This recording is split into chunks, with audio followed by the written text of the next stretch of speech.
Satu pukulan saja cukup untuk merenggut 2 nyawa sekaligus.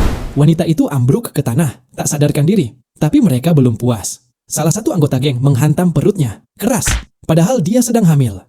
Teman-temannya langsung berteriak, mencoba menghentikan kegilaan itu, lalu kabur meninggalkannya. Mereka tak tahu satu hal penting. Wanita itu adalah istri seorang polisi keturunan Afrika. Saat Antonio menerima kabar itu, ia bergegas ke rumah sakit. Istrinya masih sadar, cukup kuat untuk menjelaskan wajah para penyerang. Setelah itu, ia dibawa ke ruang gawat darurat. Antonio hanya bisa menunggu di luar. Jam demi jam terasa seperti siksaan. Akhirnya dokter keluar. Kepalanya hanya mengalami benturan ringan. Tapi janinnya tak bisa diselamatkan. Anak mereka telah pergi. Dunia Antonio runtuh seketika. Tak lama, kapten datang membawa kabar lain. Para pelaku sudah ditangkap. Antonio mengangguk, wajahnya tenang.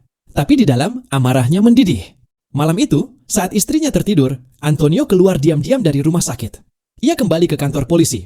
Para pelaku tertahan di sel. Antonio menutup tirai jendela.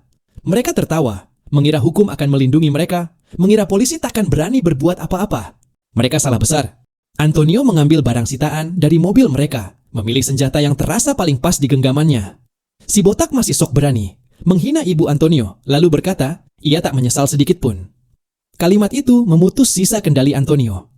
2 pelaku lain mulai gemetar. Antonio membuka pintu dan berkata pelan, jika mereka bisa menghadapinya, mereka akan keluar hidup-hidup.